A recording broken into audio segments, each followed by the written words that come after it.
Welcome to this ATA Insights webinar. Thank you for your ongoing interest and support of our webinar program. Today's session will begin in 2 minutes. ATA Insights Webinars is an online platform for the dissemination of professional renewable energy knowledge across international borders. Our aim is to democratize access to information, for innovation to spread faster and to make the industry more competitive. And we do this through our online sessions, open to all our members. Every year we do more than 100 sessions with over 250 speakers, 50,000 attendees from more than 50 countries. To participate in the session today, use the chat on the right-hand side to introduce yourself, your company and where you're joining from. Under the screen you will find the Q&A box, where you can send your questions for the speakers. We will get to as many as we can today. We're recording this session and we will send you a link to the materials in a few days. Please consider supporting our content creation for the webinar program. Contact us on the email on screen.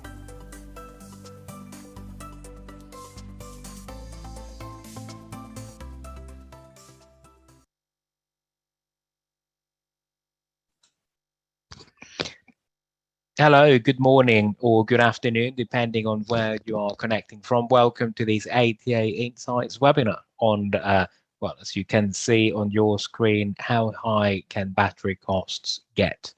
So, today we'll have Tom Smout from Aurora Energy Research to, to shed some light on these matters. Really, unfortunately, the speaker from PA Consulting could not join today due to personal reasons. So we'll have Tom with us today. I'm sure that he will give us a great presentation. As always, remember that this is your chance to ask questions. So sharpen your pencils and write them down and send them through the Q&A box.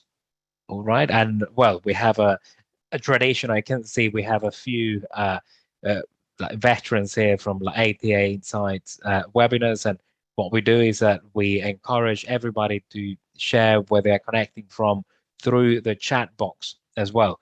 So well, I think without any further ado, I'll give the floor to Tom so he can start. He can introduce himself and start his presentation. So just stop sharing now. Hi, everyone. My name is Tom Smout. I'm an associate at Aurora Energy Research. I'll talk about who we are and what we do at the end of our presentation, but my expertise is in GB flexibility. So I work a lot with the kind of flexible plants that we get in Great Britain, and that is principally batteries and flexible gas. And for the purposes of this webinar and also on my own time, I've been looking into what's been driving the recent increases in kind of battery costs, what's happening as a result of that, and how to kind of navigate that space for battery developers, stakeholders, investors, people who are concerned with policy, that kind of thing. So I've prepared a quick presentation on the different kind of drivers and the different kind of implications of rising battery costs. And I'm just going to step through this one slide at a time. Please do drop questions in the Q&A and I'll try to come back to you as best as I can. Great. So there's kind of two sections to this. The first one, I'm just going to talk about navigating the rising battery costs. So, why are battery costs going up? What does that mean? And at what point should you start to be really worried if you aren't already? And what are the implications for you? So to start with the obvious kind of first one right out of the bat, the big kind of dramatic commodity price of the last 2 years is lithium. Some people might remember that there was a similar kind of big price spike for silicon, for solar grade silicon in the late 2000s. And this is a quite similar kind of event where what we saw was in the beginning of the COVID-19 pandemic, someone who's really biting in the start of the 2020 period, lithium prices were really low, and they had actually been low for a while. So I've included a dashed line here, which is like roughly the extraction cost for retrieving lithium carbonate, which is the main input to battery manufacture at source from brine. So if you don't know, lithium is generally manufactured in different kind of states in different countries. The big two lithium producers in the world are Australia and Chile. And Australia tends to produce kind of hard lithium, which is cheaper, but which also has to be refined into lithium carbonate. And then Chile produces lithium carbonate from brine deposits. So it produces a more refined product, but at a higher cost. So that kind of dashed line at the bottom, I think, is a useful proxy for understanding roughly what the kind of minimum tradable price is for lithium, because at a certain point you couldn't really, it wouldn't even be worth bringing it out of the ground to sell it at anything lower than that. And then I've highlighted in gray the kind of historical range over the previous couple of years. So the prices sort of bounced around between, and I should say that the price metric here is in Chinese yuan per kilogram, because China is the big battery manufacturing market in the world. So I've chosen to present this in that currency, because that's the currency which really matters. But what you can see is that kind of price has bounced around a fair bit, between about 120, 130, and bottoming out at around 38. What that means is that that 38, I think, represents a kind of reasonable bottoming out. So roughly kind of 8,000 USD per ton. Really, at anything less than that, it's hard to imagine anyone getting any significant volume of lithium kind of extracted and produced. But then the story over the last year has been that that's picked up. Between kind of January and July 2021, it picked up, but it stayed within that kind of historical range that we've seen. So there was a sort of normal variation. And then heading into winter of 2021, things started to get really extreme, as they have with a lot of commodities. But in the case of lithium, it's been really kind of remarkable. What's happened is we've entered a state where the global lithium market is, for the first time in a while, at a serious deficit. So there's much more demand than there is supply, and that's really shot the price all the way up.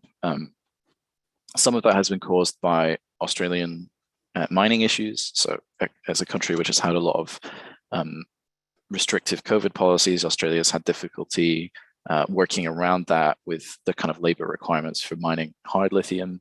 And then hand in hand with that, because that's a product that has to be refined, there were also, in the kind of autumn and winter of 2021, there were a number of issues with refining in China, to do with the associated power market fluctuations there, and the kind of general economic issues.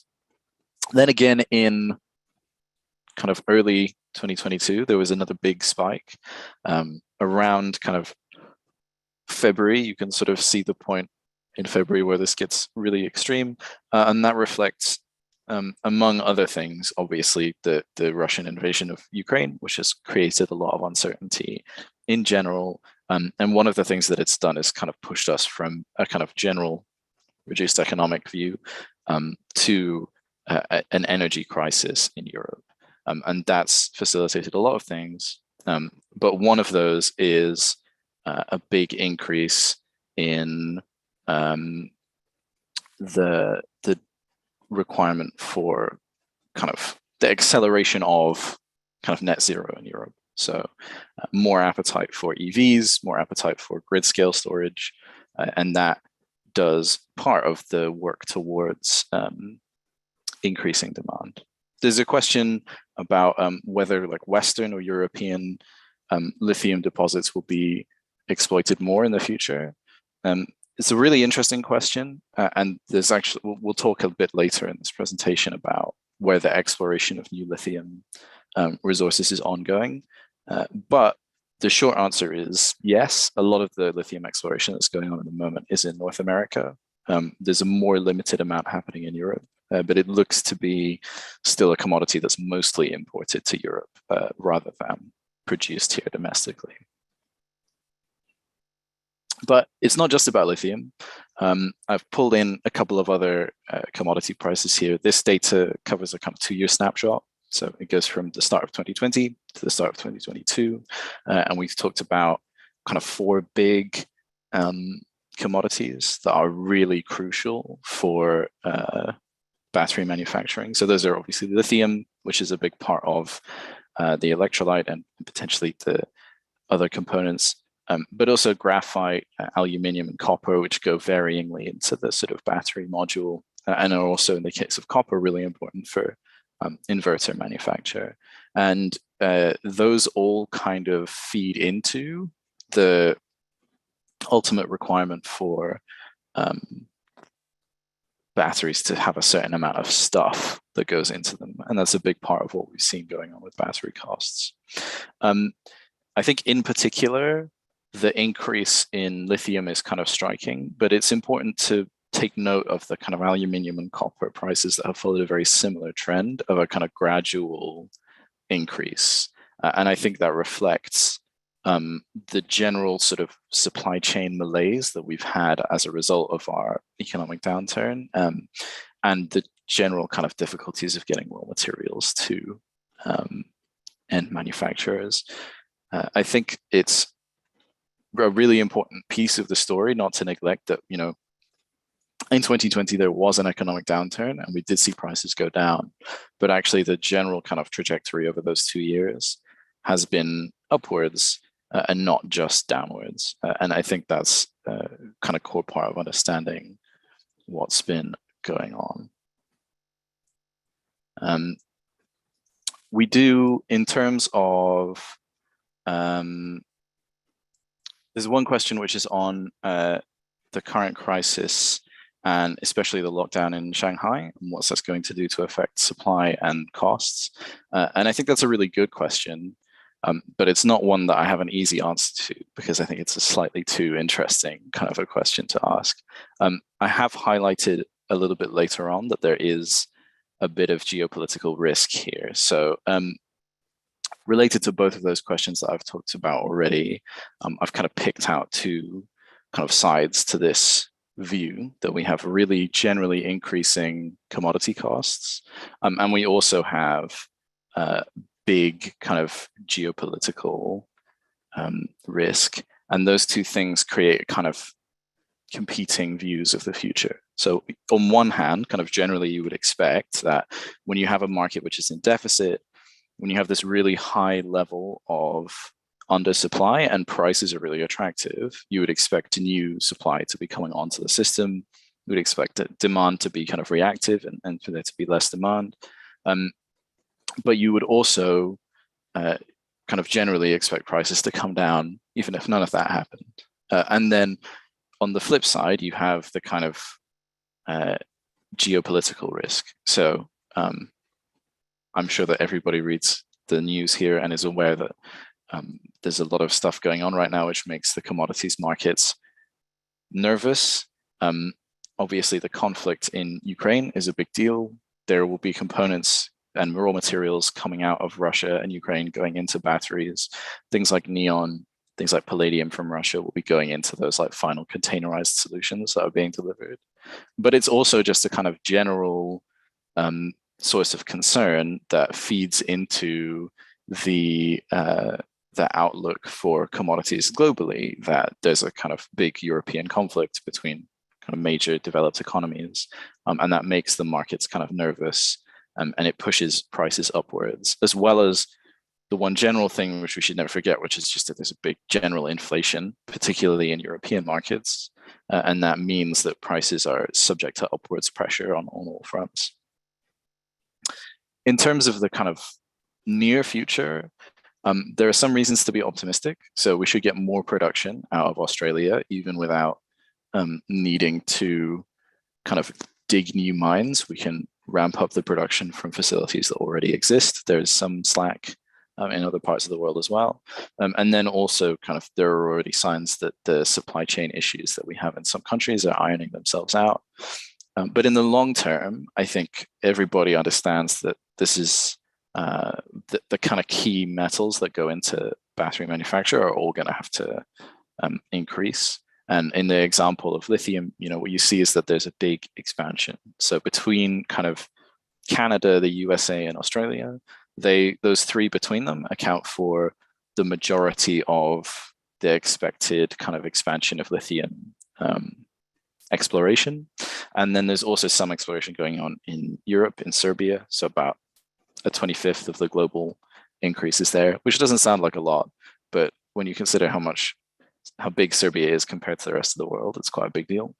And then the kind of lithium triangle, which is Argentina, Chile, and Bolivia, which are the countries in South America which produce a lot of the global lithium supply. They're also carrying out exploration, which accounts for about 20% of the global picture. So I think that's a market which is likely to see more supply coming from, quote unquote, Western countries, but particularly from Canada and the USA. I think the North American expansion, it seems to be pretty aggressive. And then there's a general kind of ongoing expansion of existing facilities in places like Chile, places like Australia. But I've put a little quote here, which I think is helpful for kind of contextualizing this, which is just that, in the long run, we're all dead. And it's not very interesting if somebody comes along and tells you that after the storm, the ocean will be calm again, which is a quote from John Maynard Keynes speaking during the Great Depression. And I think that kind of is a good warning for people like me who are always inclined to tell you that, well, in the long run, it'll all work out. So I'm going to try and help you to navigate that space by talking a little bit about the kind of short-term implications, what our view is for the next couple of years, but then also talking about kind of in theory and in a way which is agnostic to the particular kind of asset that you're building. If you're building, a battery asset, like how do you need to account for these things? And how should you conceive of your asset at a time when there's not just a general kind of economic downturn, but there's an energy crisis in Europe and what that means for you. So in terms of costs, I've used UK data throughout this presentation. I'll be talking about GB-based assets, and I'll be talking about lithium-ion assets. And that's purely because that's a really established asset class. So it's an easy thing for me to talk about and have kind of some concrete data points. But a lot of the kind of theory and ideas that I'll talk about will be relevant to you, like regardless of what kind of asset it is that you're building or where it's going to be.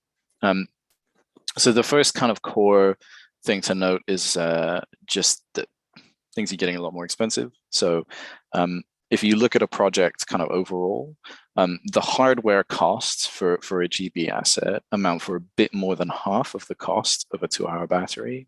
And then most of that hardware cost is the battery system, the containerized thing that arrives and is kind of plugged into the grid.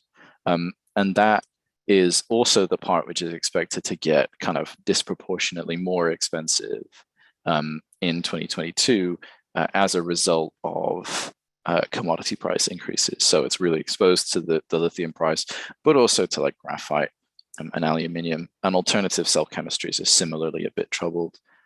So if you want to build a vanadium flow battery, you're very exposed to the steel price because vanadium is used for steel refining in China. So again, it's a kind of all these different commodities are linked together in the kind of current economic conditions. What we've seen here is also an increase in the inverter cost.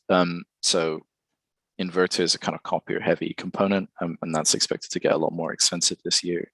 And then the other thing to note is that this disproportionately impacts longer durations. So if you're building an asset which is a longer duration, then it'll have more stuff in it. So it gets more expensive as the price of stuff goes up, to put it kind of in a crude way. And that's what we've pulled out on the right-hand side.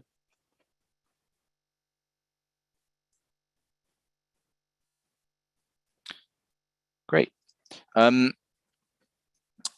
So I wanted to kind of stop talking about battery costs in kind of isolation, because I think there's also a really interesting question to be asked in terms of, what should I be doing with my battery right now? It's no good telling me that in 10 years batteries will be good. What's happening on the ground? And I wanted to contextualize that in the context of the ongoing kind of European energy crisis. So as I'm sure you can see on my screen right now, European gas prices have absolutely rocketed up in the last year. They were high. Every time that I've thought that they couldn't get any higher, something else has happened and they've gone up even more. So it's been a real kind of story of record-breaking prices across Europe.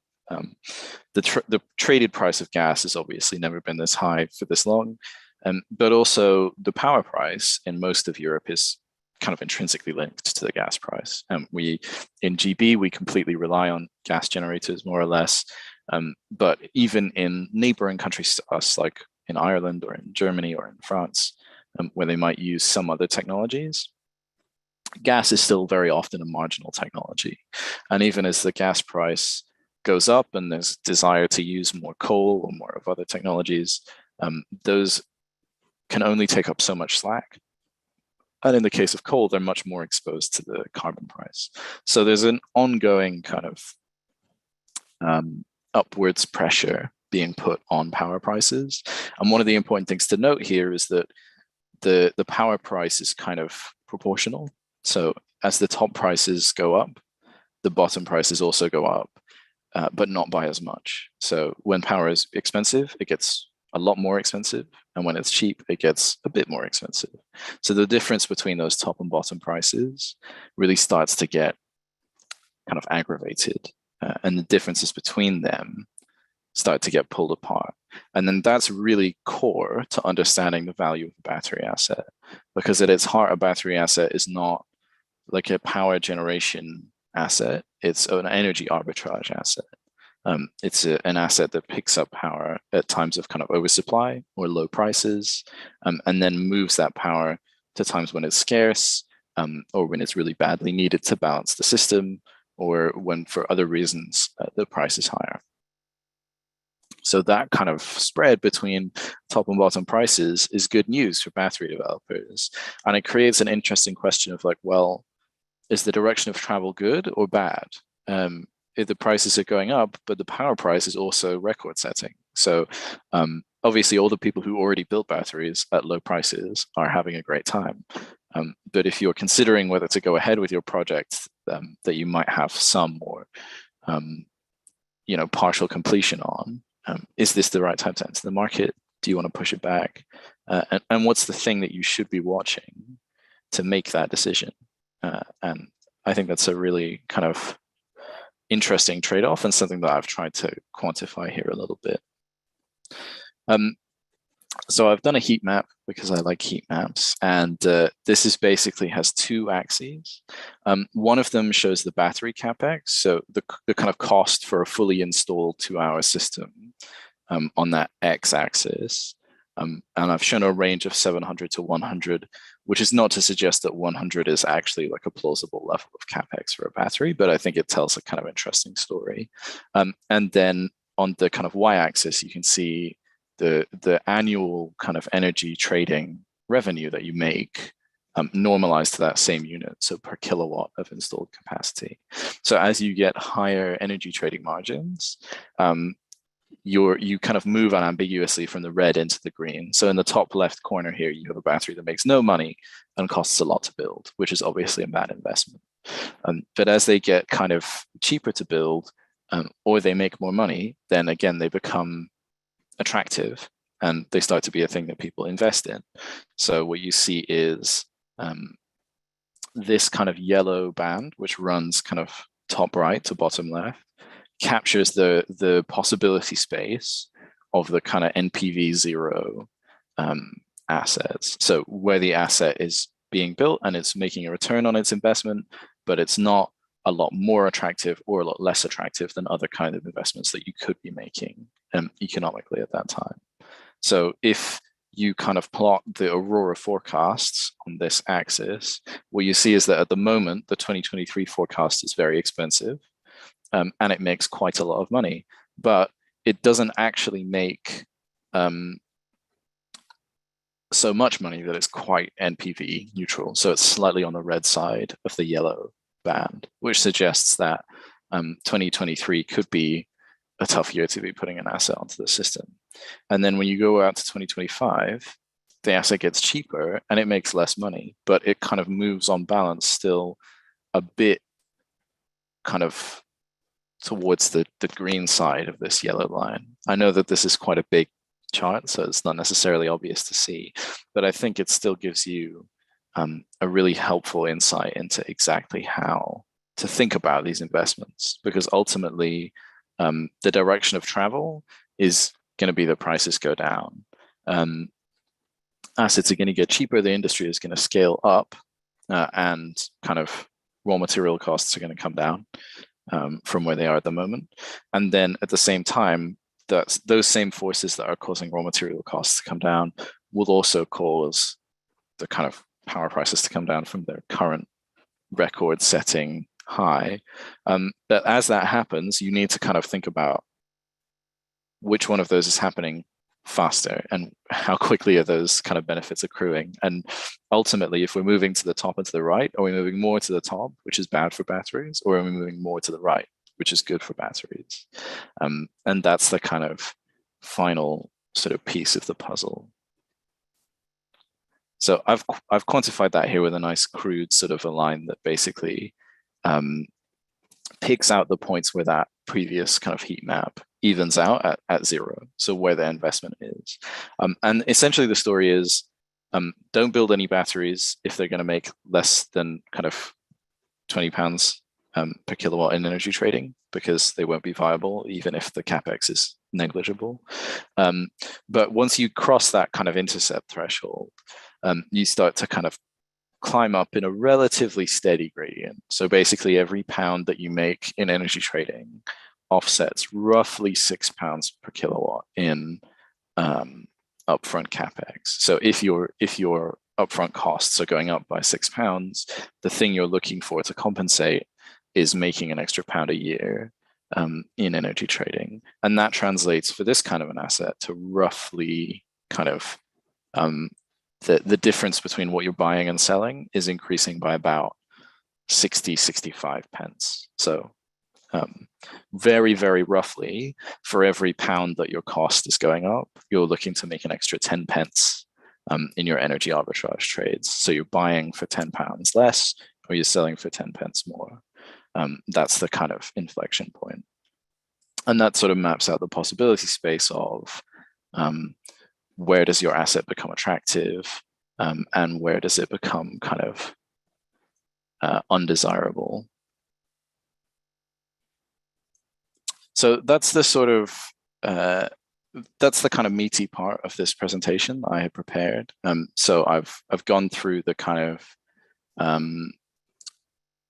the impacts on, you know, commodity prices, like what the commodity prices are that are driving up costs, how we see those costs in the short term and then in kind of the next couple of years, and then how to navigate that against the backdrop of not just a kind of economic issue, but an energy crisis and a really changing landscape in terms of prices. I'll talk a little bit about Aurora just to give you a kind of background about us, and then if you want to get in touch with us and ask any kind of further questions, or maybe you're interested in one of our products, then you can get in touch. So we're a power market advisory. We have offices in the USA, so in California and in Texas, but we also have offices in Iberia, in GB, in Germany, and now in Australia as well. So we're all over the world.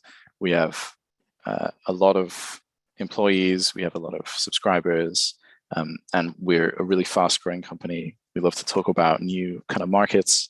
We have to get involved with new projects. We are branched in a kind of number of ways. So we have a research and publications team, which is the team that I'm a part of. So we do original research, which we publish as part of a regularly paid subscription service that you can sign up to. But we also offer bespoke projects as part of our commission project service. And then we maintain our own models and our own data sources.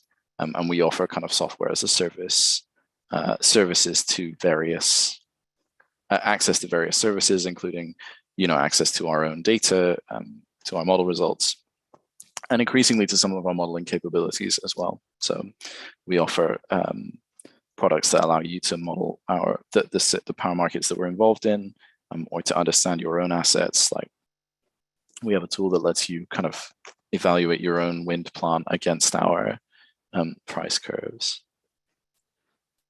This is just a breakdown really quickly of the different kind of products that we offer. The power and renewables service is our kind of based service. So every country that we're in, we talk about the power and renewables markets in those countries. So if you're interested in any of these countries in Europe or any of these markets in the USA or Australia, please do get in touch. And then we also offer bespoke kind of flexibility focused products. So in GB and Ireland, we have very mature products. We are launching or have launched flex products this year in a lot of European countries. So we're expanding our kind of battery focused offerings to France, Iberia, Germany, the Nordics, and the Netherlands, as well as in America into ERCOT and CAISO, which are the Texas and Californian markets. And then we have a mature flex product offering in Australia, which is super popular, really, really cool market, really great report, and yeah, really, really interesting stuff going on down under. So that's all the material that I had prepared for this presentation. I'm going to hand back to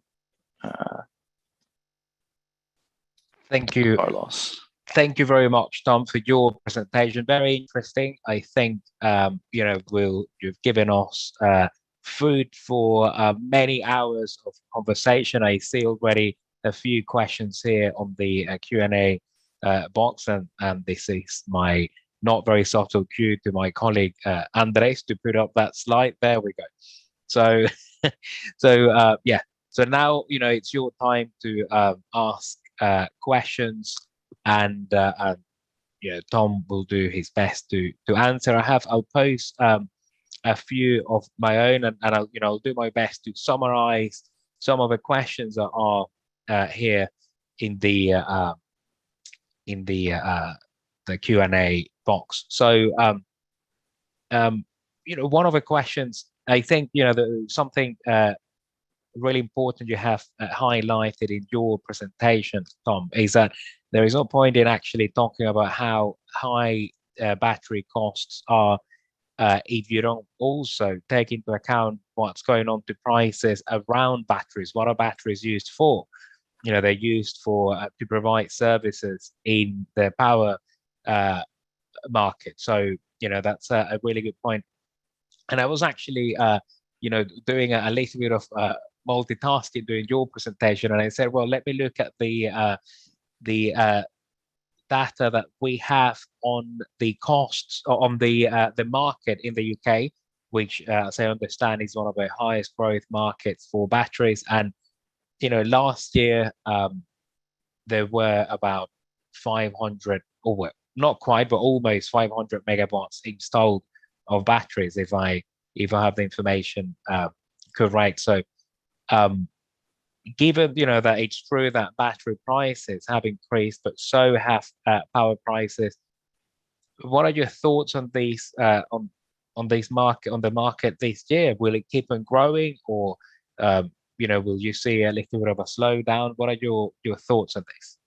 So I think the battery market in the UK is in a really interesting place, and it's a really illustrative example to talk about in the context of like European power markets. And I think this is also a useful kind of example to pick up on to respond to one of the questions, which is, will enough batteries come online to support our renewable kind of targets, or do we need subsidies? And I think the evidence is increasingly that what we don't necessarily need subsidies, or at least not kind of direct subsidies. So we've had in the UK, we've had really dynamic growth in the battery market in the last year. And that's a mix of factors, right? One of them is just that it's an asset class that people have got comfortable with. So, we provided reliance for a battery investment for the first time last year. People have, all kinds of investors have been telling us that they're getting more comfortable with the assets. And then the people that operate them have become more comfortable kind of giving revenue guarantees that help to underwrite maybe some debt or some cheap capital for these projects. But also what's happened is just that the UK market is quite friendly to batteries. It has relatively deregulated connection requirements, so it's reasonably easy to get a connection. It has technology agnostic auctions for its ancillary services. So ancillary services are procured by our system operator. And instead of going, we need X number of gas plants to do Y, what they say is, well, we need to have X number of plants that can respond in this amount of time. And what we've seen is in those markets that bias towards really fast response, there's been a really exciting kind of entry of batteries as a low cost technology that can sit in those markets and really outcompete other assets. So I think it's possible to get a lot of battery capacity without direct subsidy, but there needs to be regulatory recognition of the need. So if you want to get more batteries onto your system, you can try and throw money at them and that will work. But I think you should also consider that maybe it would be cost effective to have connections that are easy to get, ancillary services that are priced competitively and fairly and procured like close to demand. And then I think that already goes a long way towards, because ultimately what we want is not too many batteries where we overspend or too few where there's not enough to support renewable capacity. We want both, right? We want to hit that sweet spot. And the best way to get there is to identify the need and then procure that need, and not just procure X gigawatts of batteries or whatever, you imagine that you might need. What you're talking about is actually procure for, let's say, if I understand you correctly, so procure for, let's say, renewable energy, at nighttime or something, and then you might have a mix of technologies that provide that, and batteries will have a fair chance of getting a chunk of that market. Is that the kind of thing you're talking about? Yeah, I mean, ultimately, the UK regulators have a bit of a mixed history of sometimes procuring the stuff that they want and sometimes procuring the stuff that they didn't want. And I think in the case of batteries, they've kind of procured something that they didn't really know that they wanted, but then once they realized how good it was, it's become a core part of their transition strategy. And I think there's a lesson there for other kind of system operators that always procure what you need and don't, just try and cram stuff onto the system because you think that thing is going to help. Okay, so I mean, delving a bit deeper into the question by Luca Showmaker here. So, or Showmaker. I'm sorry, Luca. I'm sure I'm murdering your surname, but we'll try to answer the question. So he asks whether further political measures like subsidies would be required. And my question is, we have talked about batteries, and you said that the UK is quite friendly because it requires a fast response, and in markets where the grid needs fast response, batteries have a future. What about things like longer term storage? That seems to be, to me, in my view, if you want to have a lot of renewables, which is where the UK, Spain, and most other European countries are going towards 2050, which is actually not as far away as it seems, then it seems to me that you need to be able to have renewable energy throughout the night. So you need more than kind of just the batteries that we have now. What are your views on these markets? So, what kind of signals could you give or incentives for these type of technology to be deployed? Do we need it? I don't know. I think that's a really good question. I mean, long duration storage is a really interesting sector, and we just published a report, which is a free public report from Aurora Energy Research on long duration storage in the UK. So definitely check that out if you're interested.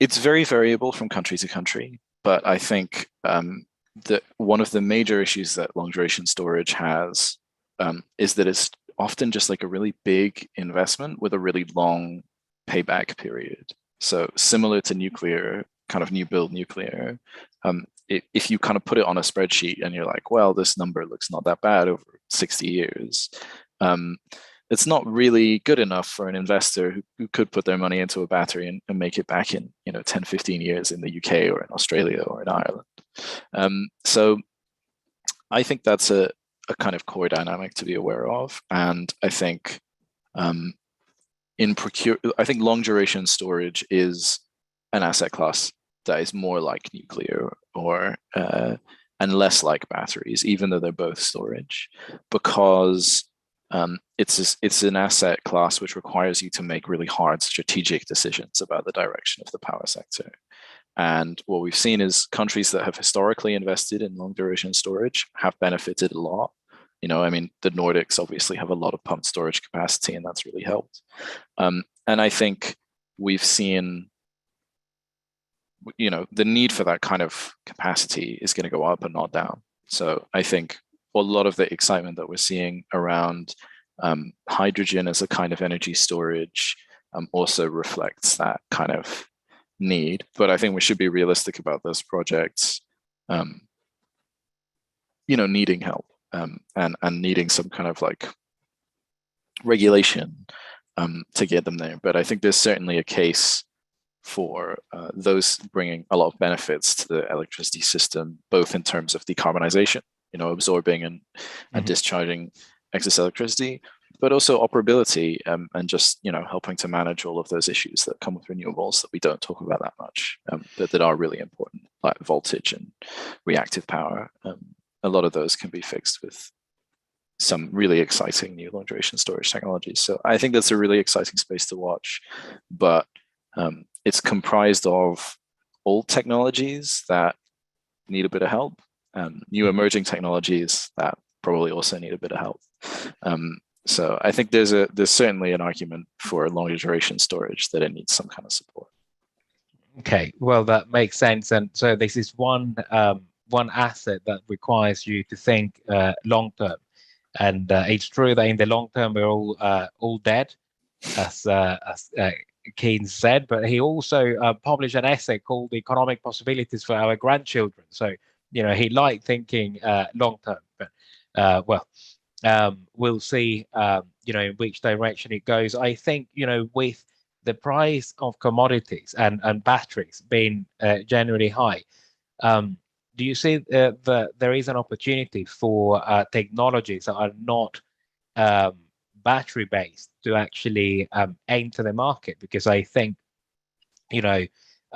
so far we have had, I know this happens every time we have a webinar on storage, and then people ask, well, what about other technologies? But unless I might be wrong, but I think that most storage being installed now is lithium ion based. So going back to the question, so given that the price of commodities is high now and of batteries in general, is this an opportunity for non-battery storage technologies to get some attention and be deployed at some scale? Yeah, I mean, like I was saying earlier, I'm a believer in being a bit technology agnostic. I think the question of how much storage, how much batteries is always going to come up, and sometimes I feel like I come across as very like hawkish on lithium ion, and it's not really like a deliberate thing. I think it just reflects the kind of state of the market at the moment, which is that lithium ion is a technology that's come down in price a lot. There's reason to think that it will, in the long term, return to that kind of downwards trajectory.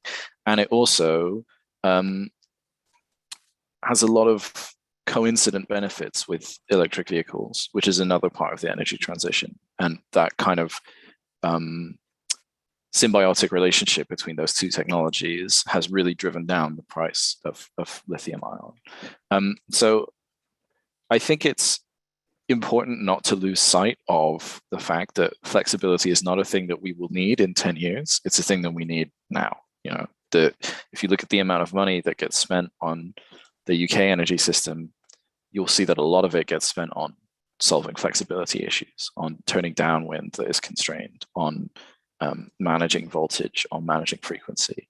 And we need to be able to address those problems, not as a kind of long-term strategic ambition only, but also as just like a short-term goal that, you know, if we're serious about getting to net zero by 2035, then we have to be able to manage the system by 2035 without relying on thermal generators to give us a lot of those characteristics.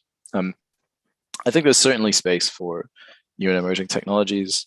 I alluded earlier to hydrogen, and I think, you know, I would be remiss if I said that, you know, I can perfectly predict what technology is going to cost what in 10 or in 20 years time. There's always some kind of uncertainty about that. But investment decisions have to get made right now. And I think there's a reason that, you know, when I produce materials talking about the GB Flex space, I'm talking about lithium ion batteries, because that's the technology class which has kind of come down in price. That's the one that is winning in the kind of technology agnostic markets at the moment. And then what we see coming through, the place where we see new technologies coming through is in the longer duration space. So I always get the name wrong, the Department or Bureau of Energy and Industrial Strategy, which is the UK kind of energy regulator. They just had a big tender where they gave out a bunch of funding for long duration projects. And we saw a lot of new technologies coming through there, you know, compressed air projects, new kinds of hydro storage, power to hydrogen solutions, vanadium flow projects. And I think those are really exciting as a kind of pathfinders. I mean, I live in Oxford, which is where one of the biggest vanadium flow batteries in the UK is. So there is an exciting space for those technologies, but I think we should be, you know, we should celebrate that we have a battery technology which is entering the realm of established technologies, as well as kind of celebrating that there's an increase in the kind of insurgent and emerging battery technologies as well. Okay. Well, thank you, Tom, for the comprehensive answer. I think, you know, there is a question here that is more on the practical side of things, but I'm sure it's something you have looked into. So, Ander Subiria Gomez asks, it is clear that revenue stacking is necessary so as to make battery projects profitable. Is there a common revenue stacking scheme in the UK market, or at least one you have seen often? Yeah, I mean, I think what's one of the really exciting things about the UK market is that people are figuring this out at the moment. You know, the market for people who optimize batteries is like one of the most competitive that I've seen, and it's a super fast-growing, fast-moving kind of cutthroat space where people are really trying to distinguish themselves, and it has a kind of romantic quality of different kind of traders trying to outdo one another and be in just the right service at the right time. But the way that I would put it is that I think revenue stacking is really important. I think enabling revenue stacking is really important. So again, going back to my previous answer about what you need to do to get batteries in Europe, part of it is just that revenue stacking. And we see in the markets where people are building batteries, so Ireland, Australia, the UK, they don't just have lucrative services, but they have services that are procured in like a transparent way on a regular basis, and for varying kind of time windows. And I think that gives you a good kind of ability to optimize your asset and to be responsive with something that is ultimately like a flexible asset. You want it to be above all else like a really an asset that has optionality is the way that we describe it. So I think that's really important. I think we are seeing other kind of European system operators moving in that direction, and I think that's really exciting. I think there's a good reason to be optimistic in some markets, and I think in other markets it's more difficult. In the UK, we've historically benefited a lot from capacity market revenues. So having a capacity mechanism, has brought on a lot of batteries. But, you know, there is a move towards a capacity market in Iberia. There is a capacity market in Poland, but there's less of a need for flexibility right now. There is no capacity mechanism in Germany. There is a quite unusual capacity mechanism in France. And then all of these countries also have their own, you know, some of them are in FRCR, some of them have their own frequency response kind of markets. And I think these things all have to be kind of balanced against one another. So I think in terms of unlocking the value of revenue stacking, I think the number one thing you need is just like transparency, competitiveness, and just like really open tenders. So again, kind of coming back to what I was talking about before, giving people the chance to step in and out of markets, not constraining who can enter the power system. And then, you know, some people will make bad investments, some people will make good investments, but the competition will drive down the price for consumers. And ultimately that's good for the economy and it's good for net zero. So if I could summarize it, so clear rules and flexibility on what you could play, what services you could provide as a storage system operator. Yeah, absolutely. I think people like to have clarity, and you know, sometimes people like to have locked in revenues. So there was definitely a wave of batteries that built in the UK on guaranteed revenues, but actually that opportunity has passed. You know, the time where you could lock in like a 5-year contract in frequency response and a 15-year capacity market contract at the same time and make all your money back with those two things is like a distant memory now. And it hasn't slowed down the build out of assets. So to me, that says that people are willing to invest in this technology, that they have to be convinced that the general kind of market sentiment is good. And I don't know, feel free to tell me that this is not your realm if it's not, but there is a question here which I find quite interesting and is on contracts. So, you know, what's happening to contracts for batteries now? Do you have a view on that? What kind of, I can imagine, so, you know, going back to, well, many years ago when there was an energy crisis in Jordan, which is a market that, you know, I happen to be working on at the moment, the government renegotiated contracts to because they had signed PPAs and they said, well, we can't pay those anymore. I can imagine right now, you know, many suppliers would be going through a tough time to honor their contracts to provide the batteries at the prices they have signed. Is this happening? You know, what are the kinds of contracts being signed now between suppliers of batteries and integrators, for example? Yeah, that's a really interesting question. So in terms of how battery prices are kind of exposed, people are exposed to them, it varies a bit. But a pretty standard kind of a clause is that you're exposed to the spot price in terms of what you pay for the kind of final delivery of your hardware, but not like what it happens to be that day. It tends to take like a time window. So usually like a 6-month rolling average is like a normal price to be exposed to. Obviously, over the next 3 months, that 6-month rolling average is going to get really brutal, right? So it starts to get really difficult to evaluate. But in terms of the contracts between suppliers or off-takers and like asset owners, then it's mostly been pretty plain sailing. These days, people are pretty comfortable. The kind of levels of contract agreement that people have been well below the money that they've been making in the last couple of years because it's just been such a volatile market.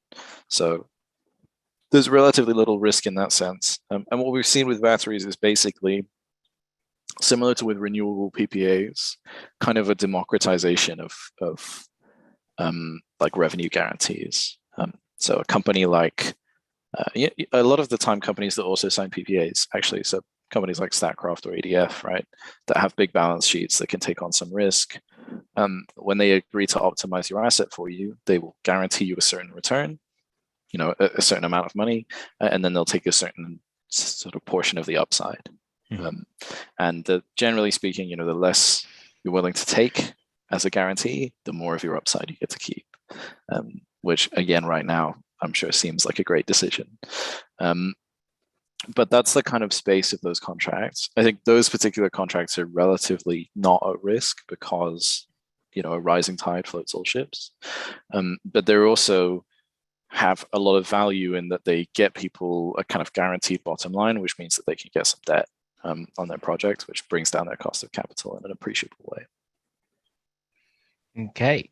Well, I mean, we're coming close to the end of the allocated hour. You know, we have 5 minutes left. There are a couple of interesting questions here. One is by Thomas Stöder, who says, well, EVs are more likely to set the price of batteries and stationary storage. I don't know if you agree with that or not, but yeah, absolutely. Given that, you know, what kind of market price could